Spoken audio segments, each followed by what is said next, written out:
आधी बात पे आया था क्योंकि वो मेरा कुछ गड़बड़ था टावर का, तो मुझे पहले से थोड़ा कह सकते हैं आप कि क्या बात थी? क्या विष्णु क्या बोल रहे हैं? विष्णु भैया फिर से बता दीजिए। स्वामी जी हाँ, बताएंगे। वो शॉर्ट में बता दो चलेगा।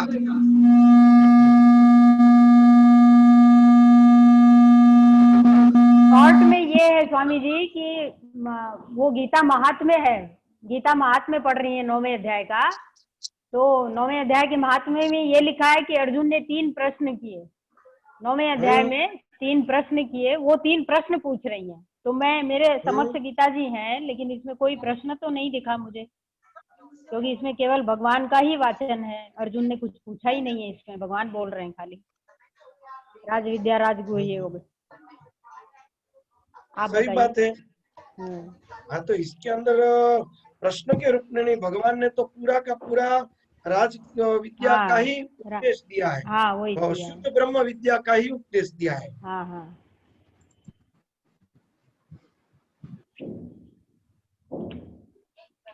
अभी भागवत शुरू कर लीजिए, तब तक देखते हैं, है ना। हाँ, खोज लेंगे उसको हम लोग।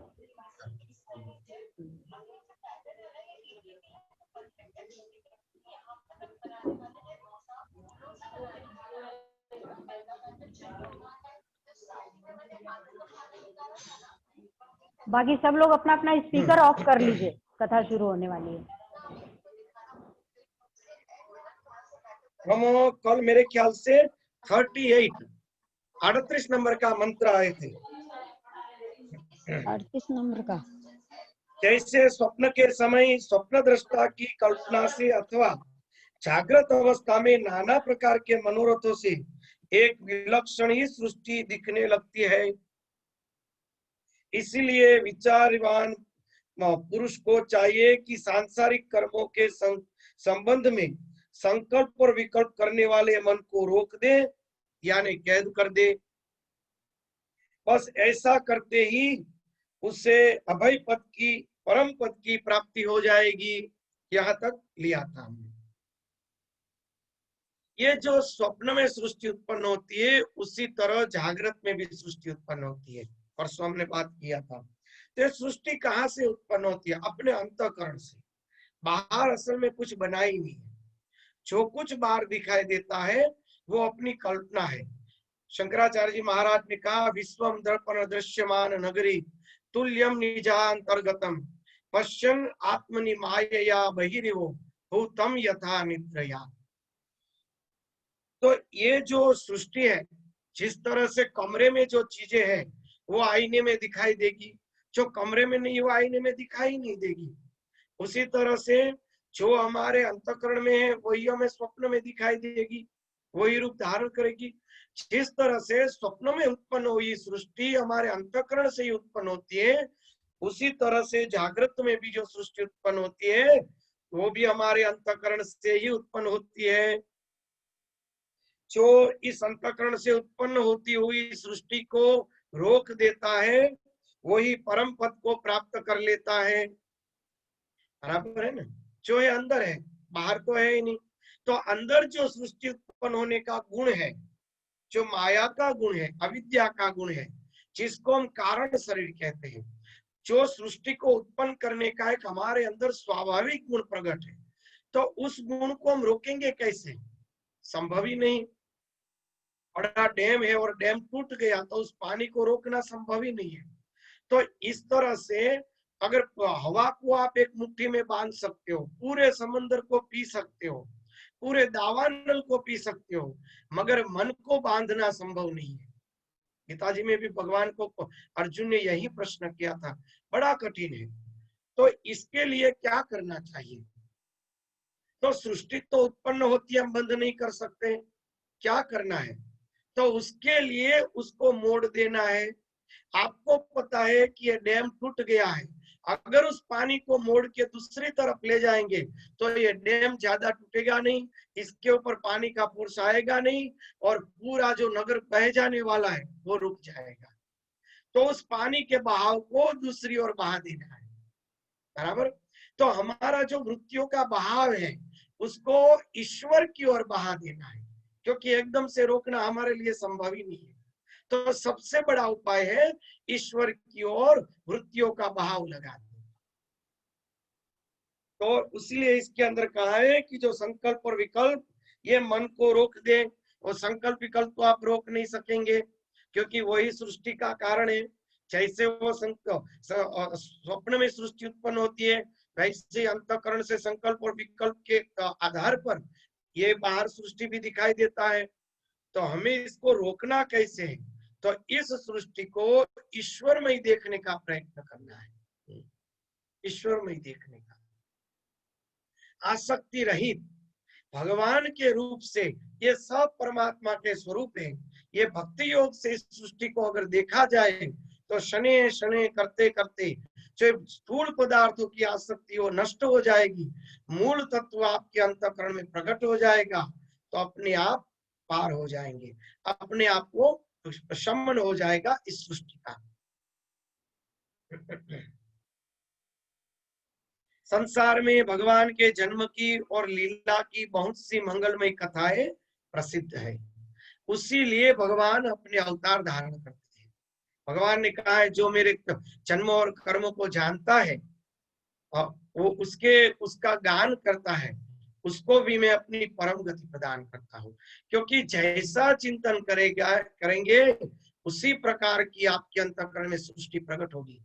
अगर भगवान के गुणानुवाद का आप कीर्तन करते रहेंगे, भगवान के स्वरूप का चिंतन करते रहेंगे, भगवान की जो लीलाएं है उसी का चिंतन और गुणानुवाद करते रहेंगे, तो आपके अंदर के अंतःकरण के अंदर भगवदीय सृष्टि उत्पन्न होगी। और भगवदीय सृष्टि उत्पन्न होगी तो वो श्रेष्ठ सृष्टि आपको हानिकारक नहीं होगी, कल्याणकारक होगी। वो आपको मुक्त होने में मदद रूप होगी। उनको सुनते रहना चाहिए। देखा पहले श्लोक में क्या कहा है कि इसलिए विचारवान पुरुष को चाहिए कि सांसारिक कर्मों के संबंध से संकल्प विकल्प करने वाले मन को रोक देना चाहिए। उसके बाद क्या कहा, भगवान की लीलाओं को सुनते रहना चाहिए। तो उसका अर्थ क्या हुआ कि वृत्तियों को अकेले रोकने में हम समर्थ नहीं है, तो उसको ईश्वर प्रणिधान बना दो। एकदम सरल है। उपनिषद आदि क्या कहते हैं, वेदांत कहते हैं कि वृत्ति को वहीं काट दो, तो काटना तो संभव ही नहीं, बड़े बड़े ऋषि भी थक जाते हैं। तो इसलिए भगवान ने कृष्ण लीला की, भगवान ने जो भागवत लीला की है उसीलिए की कि जब बड़े बड़े ऋषि थक गए कि अब हमें क्या करना, हार गए, तो भगवान ने अपना 16 प्रकार की कलाओं से अपने स्वरूप को प्रकट करके जीवों को आकर्षित करने का क्रिया किया। तो इसलिए उसका नाम कृष्ण पड़ा। जो सबको आकर्षित करता है वो कृष्ण है।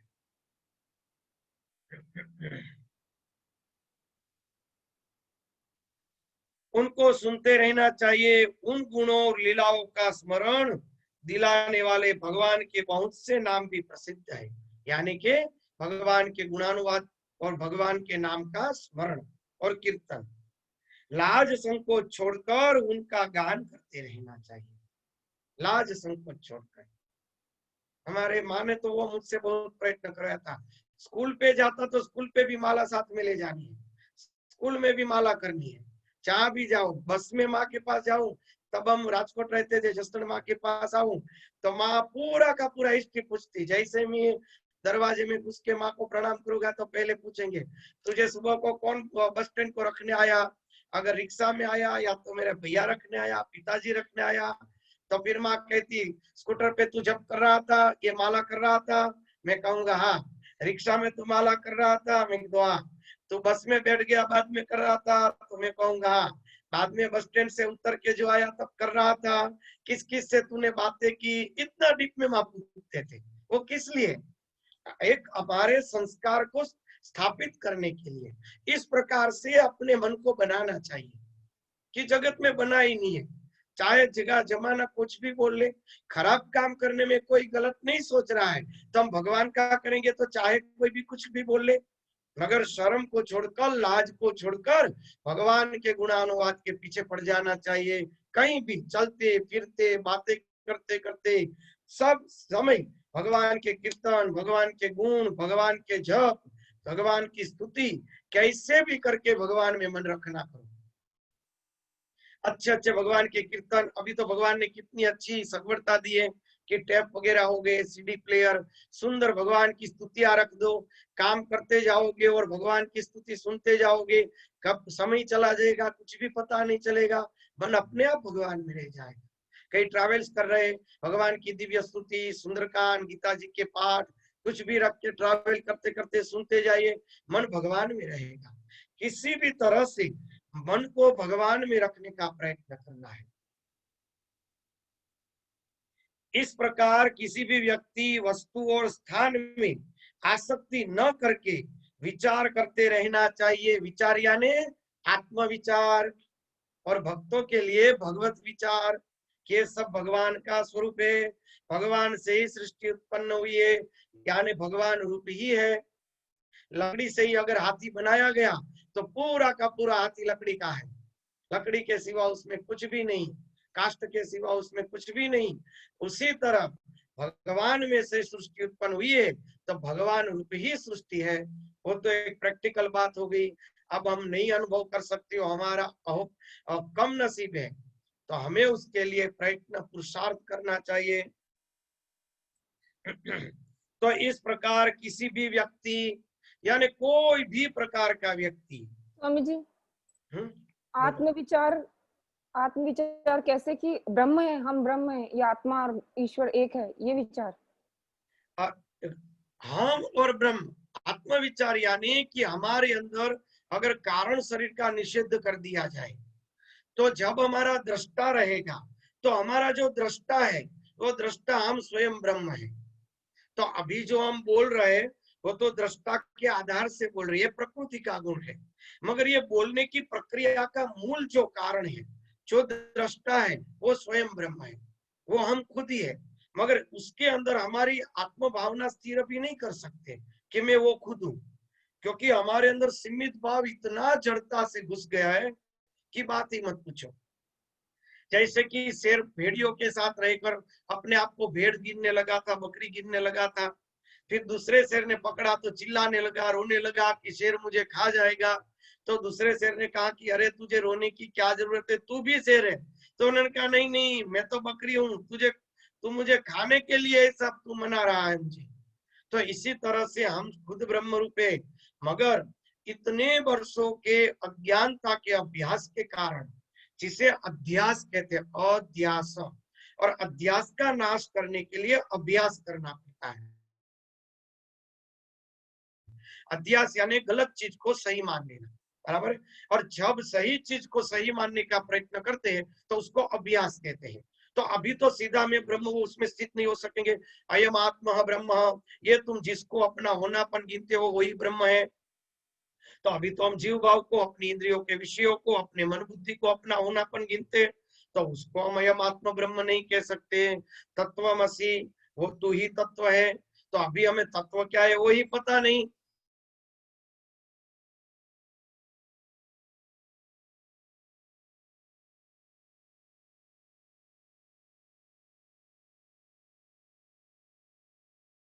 ब्रह्म का तो ज्ञान नहीं। जब उस महापुरुषों को समाधि के अंदर अंतःकरण जब शुद्ध हो जाता है और वो आत्म तत्व का जब शुद्ध अनुभव हो जाता था, तब उसके गुरु थे, वो कहते थे कि तत्वमसि, तू जो अनुभव कर रहा है वो ये तत्व स्वयं है, ये स्वयं वही तत्व है। तो वो जो है, वो प्रक्रिया जो है वो हमारे लिए नहीं है। तो उसके लिए सरल क्या है, तो उसके लिए है भगवान के ईश्वर का नाम करना, बराबर है ना। देख, एक आपको मैं बात कहूं, आपकी खुद की जमीन है, बराबर, वो किसी ने जमीन हड़प कर ली है, उस जमीन को आप झगड़ा करके आप जमीन तो ले नहीं सकते हो, तो क्या करेंगे, किसी व्यक्ति को माध्यम रखेंगे ना जो आपकी जमीन को छुड़वा सके, बराबर है। तो भगवान कौन है, हमारे आत्म भाव के ऊपर कब्जा कर लिए माया ने, तो हम भगवान की शरण में जाएंगे, ईश्वर की शरण में जाएंगे कि हे परमात्मा, ये जो माया ने कब्जा करके रखा है उससे हमें अपनी जमीन मुक्त करवा दो और हमें अपने स्वरूप में स्थित करवा दो। तो ईश्वर की प्रेरणा से हमारे अंतःकरण के अंदर वो माया का आवरण धीरे धीरे लुप्त होता जाएगा, क्योंकि सही क्या है वो भी हमें पता नहीं, गलत क्या है वो भी हमें पता नहीं। तो हम क्या करेंगे? बराबर है ना? तो हम तो गलत चीजों को सही मान बैठेंगे हम तो, क्योंकि इतना सारा है, इतने सारे शास्त्र, इतने सारे ज्ञान, इतने सारे व्यक्तित्व, कौन सी बात हम सच मानेंगे? पागल हो जाएंगे। आप लोगों ने तो मूल शास्त्र पढ़े ही नहीं है, वरना व्यक्ति पागल हो जाएगा, निष्ठुर हो जाएगा। व्यक्ति संपूर्ण, जिसको कहते हैं ना कि भगवान को नहीं मानता है, उसको क्या कहते हैं? कई बार शब्द में हिंदी भूल नास्तिक। जाता हूँ। नास्तिक। भगवान को नास्तिक। मानते, हाँ, नास्तिक। नास्तिक। सही ज्ञान के बाद तो व्यक्ति नास्तिक हो जाता है। सही ज्ञान इतना बड़ा पचाना कठिन है, दूसरा बना ही नहीं है, तो क्या करेंगे? तो उसके लिए हमें अभी जो हमने उदाहरण दिया था ना कि पहले माँ बच्चे को भूत दिखाती है, वही बाप भूत से उसको दूर हटाता है। भूत का जो भय है वो वही बाप उसको बाहर निकाले। तेरे मन में जो भूत घुस गया है वही गलत है। तो उसी तरह से दो विभाग है, जो ये उपनिषद है वो हमारे पिता है, और ये जो शास्त्र है भागवत आदि वो हमारी माता है। पहले हमें भय दिखाया जाएगा, फिर भय का विनाश किया जाएगा। फिर स्वर्ग भी नहीं और नरक भी नहीं, कुछ बना ही नहीं। वो तो अपने संकल्प से सृष्टि उत्पन्न होती है। कहाँ स्वर्ग और कहाँ नरक, कुछ बना ही नहीं है, तो कहाँ गया? तो असल में देखो तो दोनों सत्य है, मगर हमें पहले इसी ज्ञान को सही मानकर चलना पड़ेगा, क्योंकि हमारे अंतःकरण के अंदर अनेक प्रकार की सृष्टियां विभिन्न रूपों से प्रकट हुई है। तो उन सृष्टियों को हमें पहले धीमे धीमे धीमे शमन करना पड़ेगा, धीमे धीमे करके उस सृष्टियों का नाश करना पड़ेगा। तभी हमारे अंदर आत्म तत्व का प्रकाश प्रकट होगा। और आत्म तत्व का जैसे प्रकाश प्रकट होगा तो सत्य मालूम पड़ जाएगा। बराबर है ना? कोई प्रश्न नहीं है ना? आगे पढ़ता हूँ। तो इसमें कहा इस प्रकार किसी भी व्यक्ति शब्द रखा है यहाँ, किसी भी वस्तु यानी पदार्थ है वो, और स्थान में यानी कि जगह, तीन चीजें हमारे सामने होती है सृष्टि में। एक तो कोई भी स्थान होता है, स्थान के सिवा कोई वस्तु रह ही नहीं सकती। आपके सामने कोई स्थान होगा तो वस्तु होगी ना। तो पहले स्थान होता है, फिर स्थान के ऊपर कोई वस्तु होती है, और वस्तु को देखने वाला व्यक्तित्व या तो सामने दूसरा व्यक्तित्व होता है। वस्तु वो निर्जीव है, व्यक्ति वो सजीव है। तो इस प्रकार के सृष्टि की उत्पन्न होता है, तो उसको हम आसक्ति न करके विचरण करते रहना चाहिए। बिना आसक्ति के ही विचरण यानी सब कर्म करते रहने चाहिए। जो इस प्रकार विशुद्ध व्रत नियम ले लेता है, उनके हृदय में अपने परम प्रियतम प्रभु के नाम कीर्तन से अनुराग का, प्रेम का अंकुर उग जाता है, प्रकट हो जाता है। जो इस प्रकार विशुद्ध व्रत और नियम ले लेता है, भागवत ने इतना बढ़िया कहा है, जगत का सबसे बड़ा व्रत और सबसे बड़ा नियम क्या है? भगवान को सर्वत्र देखना, सबसे बड़ा नियम। हमारे वज्रकोपनिषद है, वज्रकोपनिषद है, ब्राह्मणोपनिषद है आदि में ब्राह्मण तत्व के ऊपर उसके अंदर विवेचन दिया गया है। एक बहुत ही बड़ी अच्छी बात बताऊं मैं। हमारे जो त्रिवर्ग है, ब्राह्मण, क्षत्रिय और वैश्य, तीनों के तीनों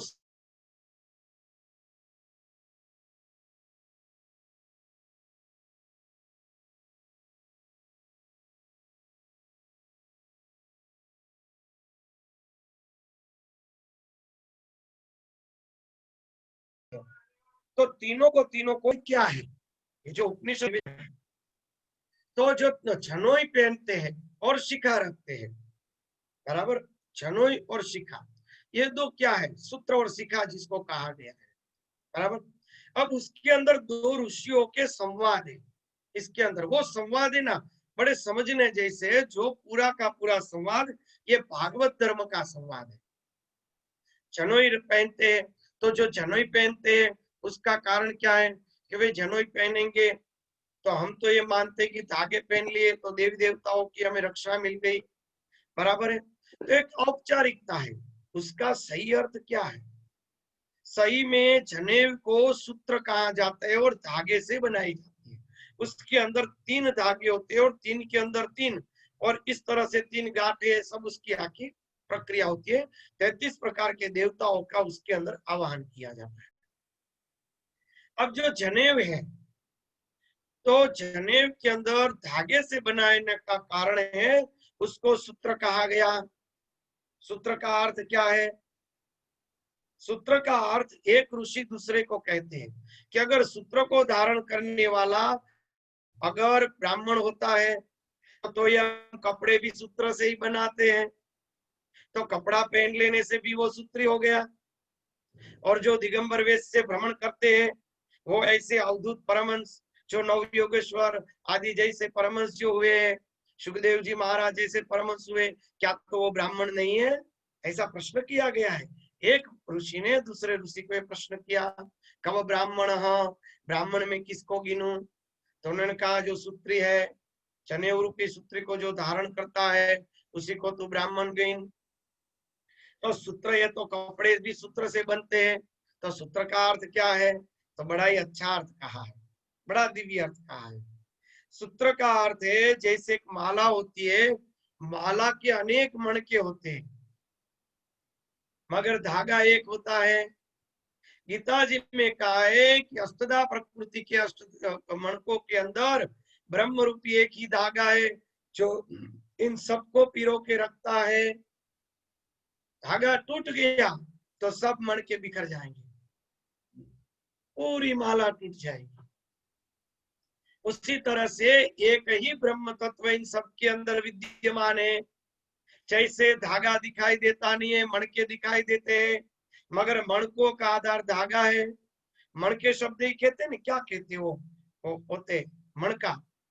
मोती मोती मोती, मोती। तो जब पूरे के पूरे मोती है, सब मोती का आधार तो धागा ही है, मगर धागा कहीं दिखाई देता नहीं है, और बिना धागे के मोती रह ही नहीं सकता है। तो उसी तरह से एक ही ब्रह्म इन सब के अंदर धागे की तरह गुथा हुआ है, वही सबके अंदर विद्यमान है, मगर वो कहीं भी दिखाई देता नहीं है। उसके आधार से अष्टधा प्रकृति है। तो गीता जी में भगवान सब बोले हैं कि मैं ही खुद वो धागा हूं, मैं ही सूत्र हूं। तो उसी तरह से वो जो सर्वत्र विद्यमान ब्रह्म रूपी सूत्र है, उन सूत्र को सर्वत्र देखने का प्रयत्न वो ही जनोई है, वही यज्ञोपवीत है, उसी को वेद का अधिकार है, उसी को यज्ञोपवीत का अधिकार है, जो सर्वत्र ब्रह्म को देखने का प्रयत्न कर रहा है। जनु ऐसे पहनी जाती है, क्यों? क्योंकि सर्वत्र ब्रह्म मेरे सर्व और जो भी है सब कुछ ब्रह्म है। मेरे अंदर 3 गांठें हैं, ये 3 जो गांठें हमारे अंदर 3 प्रकार की 3 ग्रंथियां है, वो 3 ग्रंथियां है, 3 गांठें हैं। और ये जो पूरी की पूरी सृष्टि है वो त्रिगुणात्मक है, 3 प्रकार से सृष्टि उत्पन्न होती है, ट्रायंगल सृष्टि है।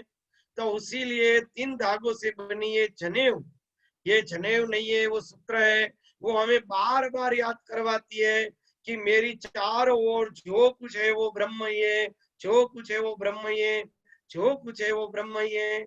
एक ही ब्रह्म का तुम अनुसंधान करो, तुम्हारे सामने आने वाली वस्तु, व्यक्ति और सब पदार्थ को तू ब्रह्म रूप जान। ये एक ऋषि दूसरे ऋषि को कह रहे हैं। ऐसे जानने का जो प्रयत्न करता है वो ब्राह्मण है, उसको वेद का अधिकार है, उसको शास्त्र का अधिकार है, उसको गायत्री का अधिकार है, वो ब्रह्म है, वो ब्राह्मण है। फिर आगे शिखा का क्या अर्थ हुआ? अगर केश बढ़ाने से ही शिखा हो जाती है तो स्त्रियों को बहुत केश होते हैं, तो पुरुष के अंदर कभी ब्राह्मण होते ही नहीं होंगे, ये प्रश्न करते हैं ऋषि। वज्रोपनिषद है और ब्राह्मण उपनिषद आदि में उसके प्रश्न दिए गए, कब ब्राह्मण, ब्राह्मण किसको गिना जाए? तो उसके अंदर कहा है कि शिखा, शिखा यानी बाल बढ़ाना, वो शिखा नहीं है। शिखा यहाँ पे ब्रह्मरंध्र में रखी जाती है, यानी कि शिखा किसको कहते हैं? अग्नि की ज्वाला होती है, उसकी टोच को शिखा कहा जाता है। अग्नि की ज्वाला की टोच को अग्निशिखा का कहते हैं। तो उसी तरह जो हमारा ज्ञान है, ज्ञान की टोच क्या है? ब्रह्म ज्ञान। जब हम चिंतन करेंगे कि सब कुछ ब्रह्म है, सब कुछ ब्रह्म है, सब कुछ ब्रह्म है, ये जो कुछ दिखाई देता है, उस दिखाई देते सब पदार्थों के अंदर एक ही सूत्र रूपी ब्रह्म से परोया हुआ है। इस भावना को दृढ़ करते करते करते जब अंतःकरण शुद्ध हो जाएगा तो हमारे 10वें द्वार के अंदर प्रकाश प्रकट हो जाएगा, जिसको धर्म में एक समाधि कहा जाता है। धर्म यानी प्रकाश, मेघ यानी बरसना, प्रकाश की बरसात होती है उसके अंदर, चारों ओर ऊपर नीचे सर्वत्र प्रकाश के दर्शन होते हैं, करोड़ों सूर्य जितना प्रकाश इसमें रहता है। तो धर्म में एक समाधि जिसको कहते हैं, प्रकाश की बारिश। तो जब 10वें द्वार खुल जाता है तब प्रकाश की बारिश होती है। तो प्रकाश की बारिश में उसको ज्ञान हो जाता है कि मैं वो स्वयं तत्व हूँ, मैं शरीर नहीं हूँ। जिसका मैं चिंतन कर रहा था वो सूत्र स्वयं में हूँ। तो वो क्या हो गया? शिखी, यानी उसकी शिखा प्रकट हो गई, ज्ञान रूपी शिखा उसके अंदर प्रकट हो गई। सूत्री और शिखी वही सूत्री है जो सर्वत्र सूत्र के रूप में जो ब्रह्म निवास करता है, उसी ब्रह्म का चिंतन किया जाए। और सूत्री किसको कहते हैं और शिखी किसको कहते हैं? जो शिखा है, शिखा के अंदर यानी कि 10वें द्वार के अंदर प्रकाश प्रकट हो जाता है, बराबर है ना? तो वही शिखी है, वही सूत्री है, वही ब्राह्मण है जो सर्वत्र ब्रह्म को देखने का अभ्यास कर रहा है और जिन्होंने अपने 10वें द्वार के अंदर प्रकाश को प्रकट कर दिया है, वही ब्राह्मण है। ब्रह्म जानामि इति ब्राह्मणः। तो यहीं पर यही भगवान को कह रहे हैं योगेश्वर जी कि हमें जो भी व्यक्ति, वस्तु और स्थान में आसक्ति न रख के विचरण करते रहना चाहिए। सब कुछ भगवान स्वरूप है, यही सोचते रहना चाहिए। जो इस प्रकार विशुद्ध व्रत नियम ले लेता है, उसके हृदय में अपने परम प्रियतम प्रभु के नाम कीर्तन से अनुराग क्या प्रेम का अंकुरण हो जाता है।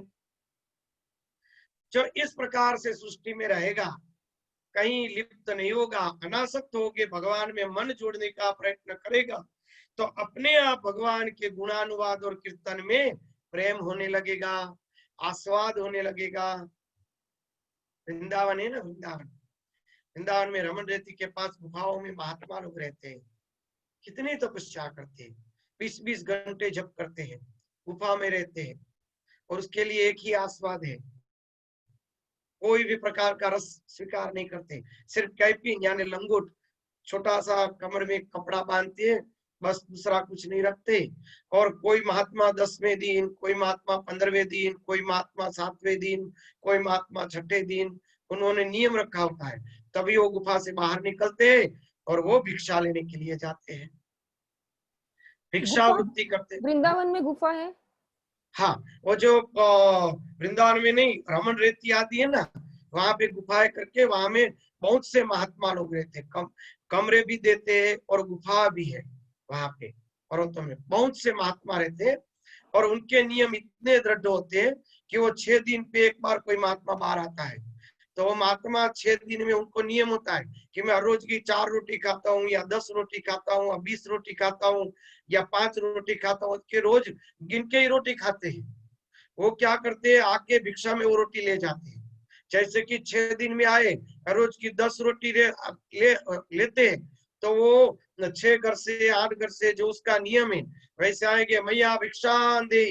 तो वहां पे सबको पता होता है कि हर रोज महात्मा लोग भिक्षा को आते, तो इतनी इतनी रोटी कर करके रखती है, कितनी बड़ी बड़ी रोटी कर करके रखती है बहनी, बड़े भाग्यशाली है वो जीवात्मा जिसके यहाँ ऐसे महात्मा लोग भिक्षा करने आते हैं, बहुत ही दिव्य स्थान है। तो वहां पे गांव में आते हैं, छोटे छोटे गांव आसपास में होते, वहां जाते, तो कहेंगे कि कितना दूर रोटी बाबा, तो तुरंत कहेंगी 10 रोटी दे दे, कहीं से 5 रोटी, कहीं से 10 रोटी, कहीं से 15 रोटी। उसको पता होता है कि ये महात्मा परसों हमारे घर आएंगे, कल ये महात्मा हमारे घर आएंगे। वो गिन गिन के रोटी, वो 60 रोटी होती है, 6 और 0 60 कहते हैं ना उसके हिंदी में, तो वो रोटी लेकर अपने आएंगे, क्योंकि वो रोज 10 रोटी खाते हैं। कोई 15 दिन पे जाते, कोई 20-20 दिन पे बाहर आते गुफा में, हर रोज की रोटी लाते, सब रोटी सुखा देते, वो रोटी सुखा के वो भर देते हैं और वो रोटी हर रोज यमुना जी में जल में भिगो के खाते हैं, नमक भी नहीं डालते उसमें। धन्य है। और पूरे दिन जप करते रहते, 20-20 घंटे जप करते, 1,000 दंडवत प्रणाम करते। कहीं तो बताइए महात्मा, स्वामी जी, हम लोग इतना स्वाद खा के भी दुखी है। बताइए, इतना स्वाद खा के मुझे आज लग रहा है कि माँ की गोद से निकल के बाप की गोद में तो अब आए हम लोग। बाप वाली शिक्षा अब मिल रही है। मैं आपको ना ऐसे वृंदावन वाले महात्माओं के थोड़े एड्रेस दूंगा, वहां पे बहुत महात्मा लोग तपस्या करते और वहां ज्यादा लोग स्वामी नहीं जी, जाते। हमें एड्रेस दीजिएगा, उनका पता दीजिएगा। चलो चलो, ऐसे 2-3 महात्मा हमारे संपर्क में है, पूरे दिन वो लोग जप करते, 20-20, 22-22 घंटे जप करते हैं। स्वामी जी, ये भिक्षा, कोरोना खत्म हो जाए तो आप लेके चलिए ना हम लोग को, हम लोग हाँ का गीता गोष्ठी मंडल चले एक बार संत चौक्कस, दर्शन जरूर के लिए। जरूर जाएंगे। वो और ज्यादा ये बढ़िया सही है है, स्वामी। ये सही है सुमन जी, ये सही है एकदम। हाँ, ये सही है। और इतने भगवान के उन लोगों को दर्शन होती है। एक माता जी है, तो वो माता जी के पास भी हर रोज भगवान का स्वरूप आता है। वो एक बार हम लोग भक्त लोग गए थे वहां, तो उनके जो सब बर्तन रखे थे ना, सारे कमरे में पड़े थे। तो उन्होंने कहा, देखो कि कन्हैया आप भी आया था, झगड़ा करके चला गया, उसको तो हलवा खाना था, मैं कहाँ से लाऊं हलवा, तो पूरे के पूरे बर्तन फेंक के चला गया। भगवान उसके साथ लीला करते रहते, इतने प्यार में डूबे रहते हैं सब, उन लोगों का लीला में प्यार। प्रवेश होता है, इतना हाँ। मतलब गहराई से वो प्रेम करते हैं कि लीला प्रवेश हो जाता है उन लोगों। कोई स्वाद, एक कृष्ण रूपी ही आस्वाद, ऐसा कोई स्वाद ही नहीं, दूजा कोई स्वाद नहीं। स्वामी जी सब्जी भी नहीं खाते, दूध भी नहीं लेते? कुछ नहीं, वो बिना नमक की रोटी लाते और बर्तन भी यमुना जी के मिट्टी से बनाया हुआ बर्तन, दूसरा कोई बर्तन नहीं। पानी भी उसमें पिएंगे, खाएंगे भी उसमें, यमुना जी के ही बर्तन, उस मिट्टी के। इतना प्यार देखो और इतना भजन करते हैं, कैसे ऐसे महात्मा। एक पुस्तक के वृंदावन में ही मिलता है, ब्रज के भक्त। ब्रज के भक्त कुछ, उसमें 200 जितने भक्तों के जीवन चरित्र भी है। हम जब माँ के पास थे तो माँ के पास पढ़ा था, एक से एक दिव्य तब पढ़ा था। और वहां पे हम 3-4 बार भक्त लोग सब गए थे। और एक हमारे भक्त थे तो बहुत जाया करते हैं, महीना महीना वहां रुकते हैं, वहां कमरा भी दे देते हैं, आपको कमरा देते हैं, छोटा कमरा होता है, आप अपनी ओर से भिक्षा ले आओ और भजन। हाँ, कुछ कोई बोले। हाँ, तो इस तरह से भजन करते हैं। तो भगवान को जो प्यार करना है तो रसों का स्वाद छोड़ना ही पड़ेगा, तभी भगवान का स्वाद प्राप्त होगा। तो इसीलिए अंदर कहा है कि जब दूसरे सब आसक्ति खत्म हो जाएगी, तब इस विशुद्ध नियम और व्रत के कारण हमारे अंदर प्रभु के अंदर प्रेम और अनुराग प्रकट होगा। हमें भगवान के लिए प्रेम क्यों नहीं प्रकट हो रहा है? क्योंकि जगत के विषयों में प्रेम है। इसलिए सुंदरकांड के अंदर कहा, सबकी ममता टाग बटोरी, मम पद बांध डोरी। कहा ना, सबकी ममता टाग बटोरी, हम वो नहीं बटोर सकते, इसलिए वो रस्सी बड़ी नहीं हो रही है। और जब तक रस्सी बड़ी नहीं होगी तब तक भगवान हमें खींचेंगे नहीं। जैसे कि हमारे अंदर एकदम पतला धागा है बराबर, और पतला धागे को हम पकड़ के खड़े हैं, और सामने वाले व्यक्ति के हाथ में भले इतना बड़ा धागा हो फिर भी वो नहीं खींचेगा, खींचने जाएगा तो पक्का धागा टूट जाएगा। तो क्या होगा, आगे चलते चलते चलते जब मोटी रस्सी आ जाएगी, बाद में वो खींचेंगे तो हम खींच जाएंगे। तो हमारे पास भगवान का एकदम पतला धागा है, भगवान थोड़ी भी परीक्षा लेंगे तो उसी समय हम च्युत हो जाएंगे, बौखला जाएंगे। तो हम उसलिए भगवान हमें खींचते नहीं है। जब सब प्रकार के हमारे विषय और वैराग्य प्राप्त होगा विषयों से, तब भगवान अनायास खींच के ले लेंगे अपने चरण कमलों में। तो इसीलिए सब प्रकार की आसक्तियों से धीमे धीमे धीमे निवृत्त होना है। तो कर्तव्य का तो त्याग नहीं कर सकते, तो क्या करना है, सबके अंदर भगवान को देखने का प्रयत्न करो।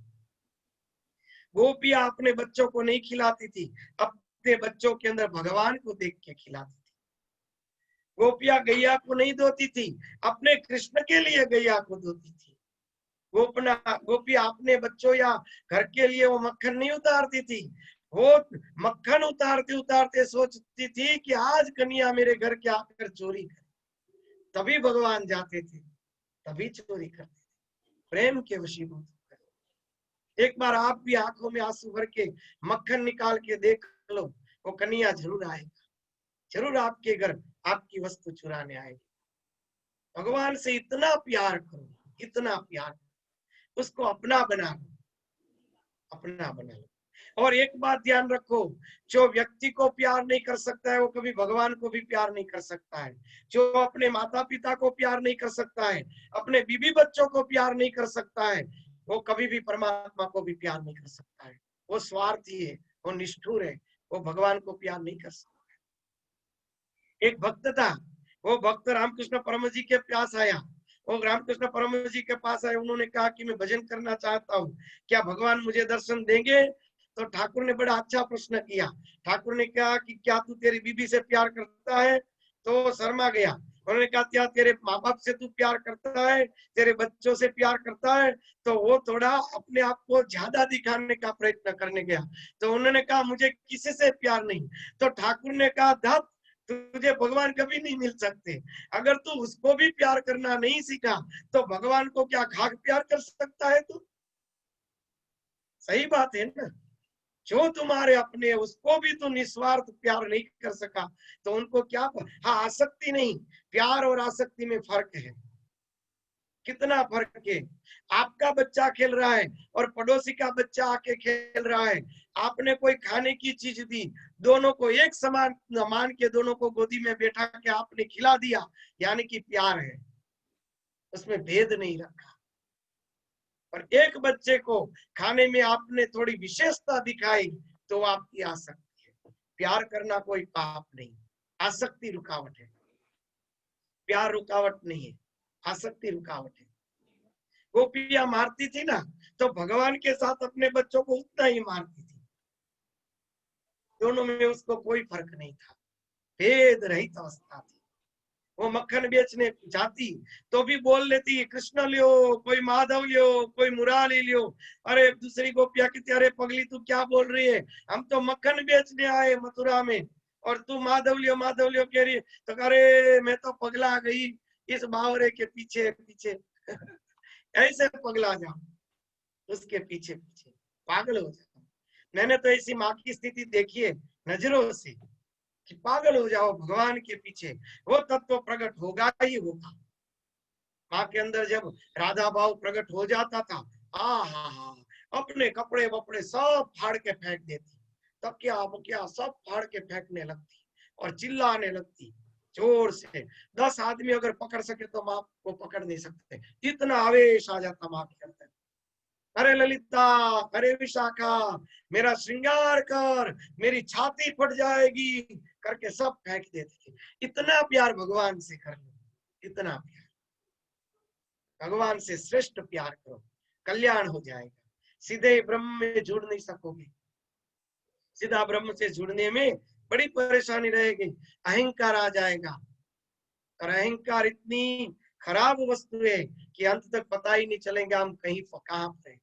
उससे अच्छा है भगवान से प्यार कर लो। नहीं मुक्त हुए तो भी कोई बात नहीं, मुक्त हुए तो भी कोई बात नहीं, वो करने वाला तो है। क्योंकि जिन्होंने जमीन बचाई है वो बड़ा खतरनाक आदमी है, तो उससे हम झगड़ा नहीं कर सकते। इसलिए कुछ बीच में वो क्या कहते हैं, दलाल को रख लो। भगवान दलाल है, दलाली अच्छी रहेगी, वो झगड़ते रहेंगे, हमें झगड़ना नहीं पड़ेगा। भगवान को उसका तो चुकाना तो पड़ेगा। तो भगवान ने कहा और मत कुछ चुका, अपना मन दे दे, तेरा मन मुझे दे दे, बस सब आ गया। क्योंकि बड़ी चीज के लिए तो बड़ी कीमत चुकानी पड़ती है ना। आप क्यों स्टोर में गए तो कीमती में कीमती वस्तु के ऊपर हाथ रखेंगे तो उसकी कीमत भी बड़ी होगी, कम तो नहीं होगी। तो हमें तो चाहिए आत्म तत्व, ब्रह्म भाव, तो उसकी कीमत क्या होगी? तो हमारे जो दलाल कृष्ण भगवान है उसको हमारा मन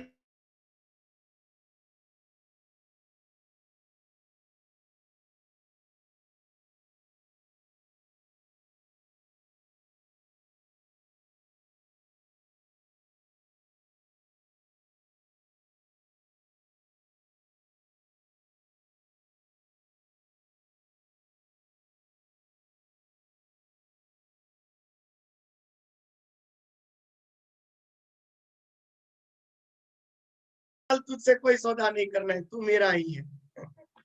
इसलिए सौदा करना है क्योंकि अभी हम सौदागिरी कर रहे हैं। जब हमारे अंदर सौदा करने जैसी चीजें ही नहीं रहेगी तो फिर भगवान कहेंगे तू मेरा ही है, खींच लेंगे। वरना तो मन देने से भी वो नहीं मिलता है, वो तो इतना कठिन है, वो तो कृपा ही समझ लो। सिर काट के रख दो और फिर अंदर जाओ और फिर प्रणाम करके पूछो कि क्या मिलेगा, तो भी सस्ते में माल है, अगर दे दिया तो। ये इतनी कठिन चीज है, भगवान से प्यार करना बड़ी कठिन चीज है। वो महात्मा लोग जो मैं बात करता था वृंदावन में, इस तरह से वो आते हैं, वो रोटियां लेकर सुखा कर वो रोटियां गिन के ही खाते हैं, ज्यादा भी नहीं, गिन के ही खाना है, और वो भी सूखी रोटी, क्योंकि रोटी तो फूक हो जाएगी। कई बार तो इतनी बारिश होती है तो नहीं निकल सकते, तो सिर्फ पानी पी के पड़े रहते हैं। बारिश है, वहां तो बारिश बहुत होती है, तो 3-3 4-4 दिन तक बारिश हुई, कीचड़ जम गया, नहीं चल सकते, फिर भी वो बहने कितना धन्य रोटी बना के बैठी रहेगी, कदाच कोई बाबा आ जाएंगे तो रोटी दे देंगे। वहां गांव वाले इतने भाग्यशाली है, इतने भाग्यशाली। धन्य है हमारी भारत की भूमि, नर्मदा घाट और वृंदावन आज भी तपस्या से तप रहा है। ऐसी कई भूमि होगी, अरुणाचल रमण आश्रम है, कई स्थान ऐसे गिरनार है, कई स्थान है आज भी तपोभूमि, तप से तप रहे, कई महात्मा लोग तपस्या कर रहे हैं, और उसी के पुण्य के प्रताप से हमारा नित्य कल्याण हो रहा है। हर रोज जागो, तो खास करके ऐसे महात्माओं को मनोमन प्रणाम करके उसके समर्पित हो जाओ। वो चेतना ब्रह्म मुहूर्त में घूमती रहती है। तो ऐसे महापुरुष की चेतनाओं को कुछ न करो, सुबह को जाग के पथारे में बैठ के 2 मिनट के लिए मन को शांत कर दो और प्रणाम करो। कैसी जो महान चेतना है आज भी भारत की भूमि के अंदर भ्रमण कर रही है, तपस्या कर रही है, जिसका एक तिनका भी हम नहीं है। तो ऐसे महात्मा को हम प्रणाम करके कहते हैं, हमें कुछ ना दीजिए, भगवान से प्यार करना सिखा दीजिए। बस भगवान के प्रति हमारा प्यार हो जाए, भगवान के स्वरूप में हमारा मन लग जाए, बस इतनी कृपा कर दो प्रभु, बस इतनी महापुरुषों से प्रार्थना नित्य कीजिए। आपके अंदर थोड़े ही दिन एक परिवर्तन चालू जाएगा, थोड़े दिन में 3 बजे 4 बजे 5 बजे जब भी नींद जाग जाओ, वहीं पर बैठ जाओ, अपवित्र हो तो भी भले, पवित्र हो तो भी भले, न स्नान करो तो भी भले, कुल्ला न करो तो भी भले, बस उसी स्थिति में भगवान को मन से उसके साथ जुड़ जाओ, मन को एक कर दो। उन महापुरुषों से आपकी चेतना एक हो जाएगी, कृपा हो जाएगी। बाद में फिर से आप सो जाएंगे तो स्वप्न में आपको कई महापुरुष दर्शन भी दे देंगे, कई बार स्वप्न दर्शन भी होंगे। जब भी जागो आधी रात को ब्रह्म मुहूर्त के अंदर महापुरुषों को प्रणाम करो और सो जाओ, कृपा करेंगे। तो इस तरह से व्रत और नियम, सृष्टि का सबसे बड़ा विशुद्ध व्रत और नियम यही है कि भगवान के अंदर मन को छोड़ देना, उससे बड़ा व्रत कोई भी नहीं है। अगर कितने भी उपास किए, अगर मन भगवान में न जोड़ सके तो उपास किस काम का। वो तो बैल को बांध दिया तो बैल भी भूखा पड़ा रहता है उसमें, और हमारे अंदर ढोर लांगड़, हमारे गुजराती में ढोर लांगड़ कहते हैं, लांगड़ यानी उपवास, ढोर यानी पशु, पशु के लांगड़ जैसा लांगड़ हो गया। आज हम लोग क्या करते हैं, सावन महीने में नवरात्रि में क्या करते हैं, यही करते हैं, बड़ी बड़ी दाढ़ी बड़े बड़े बाल बढ़ा देते हैं, खाने में उपवास के नाम पर अच्छी अच्छी चीजें, या तो पूरा उपवास कर लेते, ना भजन करते, न जप करते, न त्याग करते, न तप करते, न कुछ करते। तो श्रावण महीना किस काम का, वो नवरात्रि किस काम की, बराबर है, भजन करो। आज श्रावण महीना रहे हो तो ब्रह्म मुहूर्त में ही जागो, आप एक ही बार भोजन करो, वो भी अल्पाहार भोजन करो। पूरे दिन में आप जप का निश्चित कर लो, 10 घंटे, 5 घंटे, 15 घंटे, 3 घंटे, जो भी आपको अच्छा लगे उतना आप निश्चित कर लो, उतने आप जप करो। पूरे दिन के इतने घंटे ध्यान करो, अच्छे अच्छे शास्त्र का वांचन करो, और इतना ध्यान रखो अपने मन के, इतना केड़ो कि पूरे दिन मेरे मन भगवान में कितना रह रहा है, ऐसा अभ्यास करो। बरस में 1 महीना तो करो, उसके लिए श्रावण महीना है, उसके लिए नवरात्रि है। अब 9 दिन के लिए अखंड अवासना, वही अम्बा उपासना। अम्बा की उपासना क्या है? अखंड अवासना। अवासना यानी वासना रहित ब्रह्म भाव में स्थिति प्राप्त करना, वही अम्बा उपासना है। अम्बा उपासना यानी कि एक वो माता जी को डाकले उगाड़ते, ढूंढते, धूप दिया करते, उनसे माँ का क्या उपासना होगी? माँ के जप करो, ध्यान करो, अखंड अपनी वृत्ति को भगवत शिव तत्व में लगाने का प्रयत्न करो। शिव तत्व में लगाने के लिए जो अवासिक आपका मन प्रकट होगा, वही अम्बा उपासना है। वासना रहित चित्त की स्थिति करने का प्रयत्न, वो अम्बा उपासना। अखंड अवासना, वो अम्बा उपासना। अवासना, अम्बा उपासना। अपने मन को भगवान में जोड़ने का प्रयत्न करना, वही सबसे बड़ा नियम, वही सबसे बड़ा व्रत, वही सबसे बड़ी उपासना है। और मन जुड़ नहीं रहा है तो उसके अंदर आपको क्या खलेल पड़ रही है, वो दूर करना है। सिर्फ खाने में परिवर्तन करना नहीं है, या बाल दाढ़ी बढ़ाने की जरूरत नहीं है। मैं तो जो मुझे अच्छा लगा वो कह रहा हूँ। बाल दाढ़ी इसलिए बढ़ाना है कि हमारी जो चेतना है, वो बाल दाढ़ी करने समय उतनी चेतना डिस्टर्ब होती है शरीर की। दूसरा, उतने समय भी हमारे शरीर के अच्छा बनाने का भाव हमारे अंदर रहता है कि अरे मैं तो बढ़िया तैयार हो गया। तो वो भाव, देह भाव दृढ़ न हो जाए, उसीलिए उसको इतने दिन तक बाल और दाढ़ी नहीं करना है कि भाई जैसा भी शरीर रहे, शरीर का क्या मोह करना है, जैसा भी रहे, हमें अपना नियम व्रत कर लेना है। इसलिए बाल दाढ़ी बजाने का व्रत है, दूसरा कोई नहीं है। वो बढ़ा देने से, और बढ़ाने में भी स्टाइल बनाते हैं कई लोग, तो वो किस काम का? वो किसी काम का नहीं।